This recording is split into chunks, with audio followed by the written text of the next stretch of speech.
अस्सलाम वालेकुम जी, ईद मुबारक to you all and उम्मीद है आप सब खैरियत से होंगे। हमारा प्लान ये था कि ईद के पहले दिन हम एक अच्छी सी वीडियो के साथ आएंगे, लेकिन वो पॉसिबल नहीं हो सका। तो आज की इस वीडियो में बात होगी ईद के बारे में। So let's start. अच्छा, सबसे पहले बात होगी चांद रात की। चांद रात का वही सीन था जो पिछली दफ़ा और उससे पिछली दफ़ा और जो हमेशा रहता है। मतलब चांद का नज़र आने का टाइम 7:30 से 8:30 के दरमियान है, लेकिन पाकिस्तान में हमेशा चांद नज़र आता है 10:30, 11, 12 इस टाइम पे चांद नज़र आता है।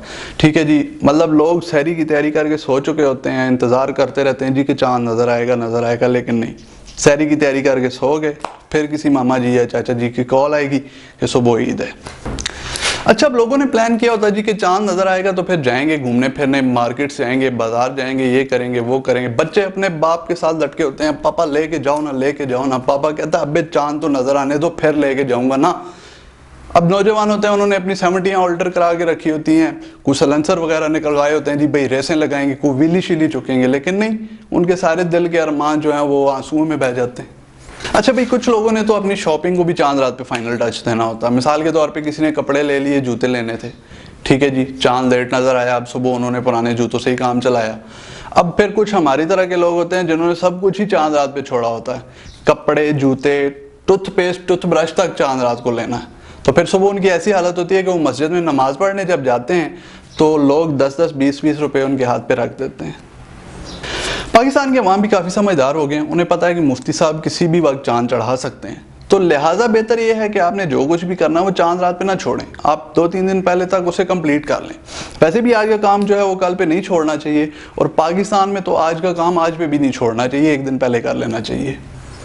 अच्छा, बहुत अच्छी चीज़ एक पाकिस्तान में इस पर यह हुई कि 2 ईदें नहीं, सिर्फ एक ईद हुई। वो जो पेशावर वाले हमारे मौलवी साहब ने, उन्हें कोशिश बड़ी की कि ईदें 2 हों इस बार भी। उन्हें 12 शहादतें भी मिल चुकी थी, लेकिन जब उन्हें पता चला कि सऊदीया में ईद नहीं है तो उन्होंने कहा शहादतों को करते हैं हम साइड पे, तो ईद नहीं है आज। नेक्स्ट एक कोलिजन हुआ गवर्नमेंट और रोयत हलाल कमेटी के दरमियान, और वो ये था कि फवाद चौधरी साहब ने पहले ही ऐलान कर दिया, क्योंकि चांद देखना, उसका ऐलान करना रोयत हलाल कमेटी का काम है। तो मुफ्ती मुनीब साहब ने बड़ी प्रेस कॉन्फ्रेंस के बाद वो भी कहा कि फवाद ये फवाद वो, लेकिन at the end of the day वो मैटर जो था वो सॉल्व आउट हो गया और पाकिस्तान में सिर्फ एक ईद हुई। अच्छा, अब ये जो छोटा सा प्रॉब्लम हुआ, इसकी वजह से अगर मौलाना साहब अपनी ज़िद पे अड़ जाते और चांद नज़र ना आता, फिर तो 110% पाकिस्तान में 2 ईदें होनी थी। पेशावर वाले जो मौलवी साहब थे उन्होंने तो कल पे नहीं जाना था, उन्होंने ये नहीं कहना था कि भाई कल नज़र आएगा, उन्होंने कहना था कल ईद है, ठीक है जी, वो मसला बन जाए। लेकिन इट्स गुड थिंग ऐसा नहीं हुआ। अब अल्लाह करे कि नेक्स्ट टाइम हमारी जो रोयत हलाल कमेटी है वो और पाकिस्तान की वजारत साइंस एंड टेक्नोलॉजी भी एक पेज पे आ जाएं, ताकि पाकिस्तानी अवाम को चांद रात सेलिब्रेट करने का मौका भी मिल सके। अच्छा, ईद डे 1 का ये सीन हुआ जी कि हम सुबह सुबह उठे, कब्रिस्तान गए, दुआ की, फूलों की चादर चढ़ाई, वापस आ गए। वापस आए, नमाज का टाइम हो गया, ईद की नमाज का। ईद की नमाज पढ़ने चले गए, नमाज पढ़ के वहाँ से वापसी हुई, तमाम रिलेटिव से मुलाकात हुई, सबको ईद मिले, मुबारकबाद, खैर मुबारक, वापस घर आ गए। अच्छा, ईद का ड्रेस बहुत ज़रूरी चीज़ है जी। लोग इतना अपने फ्यूचर का ख्याल नहीं रखते जितना ईद ड्रेस का ख्याल रखते हैं, ठीक है। छोटे छोटे बच्चों को आजकल के देख लें, आजकल के बच्चों ने ब्रांडेड शूज़ और डिज़ाइनर ड्रेस पहना हुआ होता है, ठीक है जी। हमारा दौर था, शलवार कमीज़ ली, नीचे जोगर लिए, 30 रुपये वाला चश्मा, ये तैयार हो गए। हाँ भाई, ऊपर से 50 वाली पिस्टल ले ली, हर बंदा फैजल, हर बंदा डेफिनेट, हर बंदा परपेंडिकुलर बना होता था। हमने अपनी अलग ही गैंग्स ऑफ फसेपुर चला रखी होती थी। आजकल के बच्चों को क्या पता। अब बारी आती है ईदी की। जब छोटे थे तो ईदी मिलती थी और ठीक ठाक मिलती थी, अच्छी खासी दिहाड़ी लगती थी, लेकिन घर आते थे तो मामा कहती चुप करके मुझे दे दे पैसे तो वो पैसे तो उधर चले जाते थे सारे ईदी के। अब बड़े हो गए हैं तो मिलती कोई नहीं। अच्छा, फिर ऊपर से हमारी फैमिली में बच्चों की भी कमी कोई नहीं है, जहाँ पे भी जवाब भाई ईद ही दो ना।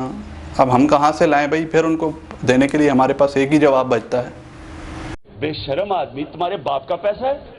तो भाई यही सीन्स हैं कि अपना तो सारा दिन ऐसे ही गुजरा, सो के गुजरा, और गारंटी के साथ कह सकते हैं कि आपका भी ऐसा ही गुजरा होगा। अच्छा, एक मज़े की बात बताऊँ, ईद का जो डेट हुआ ना, उसको मुत्तफ़िक का तौर पे national day of going to ससुराल करार दिया गया। अच्छा, ये चीज़ अब सिर्फ ईद तक महदूद नहीं रहेगी, अब आपके उनको हर दूसरे तीसरे दिन ससुराल जाना होता है, ठीक है जी। कुछ लोग तो बड़े ही समझदार होते हैं, उन्होंने पहले ही अपने ससुराल वालों के साथ बिगाड़ के रखी होती है, भाई ना ढोला होसी ना रोला होसी। बहरहाल भाई, जिनका मर्ज है वो भुगतें, हमारा तो ना पहले रोला था ना अब है, ठीक है जी। हम तो बस जैसे पहला दिन गुजारा वैसे ही दूसरा दिन भी गुजर गया। ईद के तीसरे दिन के बारे में बात की जाए तो दो चीज़ें माइंड में आती हैं, घूमना फिरना और दावतें। भाई दावतें तो हमने टका के की हैं, ठीक है, उसमें कोई शक नहीं है, लेकिन जहाँ तक बात है घूमने फिरने की, तो ये कनौरा वायरस आया हुआ है तो फिर इसने कहीं का नहीं छोड़ा। भाई उस पर भी बात होगी, लेकिन अभी टॉपिक कुछ और है तो अभी हम उस तरफ नहीं जाएंगे। लेकिन स्टिल मोस्टली लोगों को हमने देखा कि वो किसी चीज़ की परवाह नहीं कर रहे।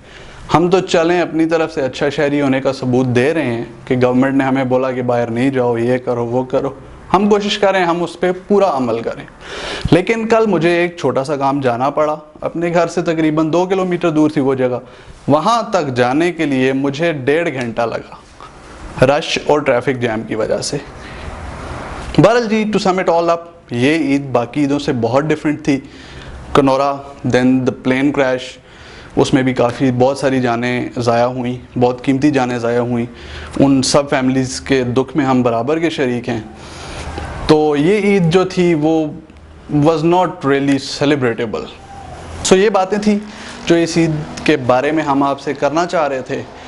और अगर आपको ये वीडियो पसंद आई तो सब्सक्राइब करें, लाइक करें, शेयर करें और बेल आइकन को प्रेस कर दें। अल्लाह हाफिज़।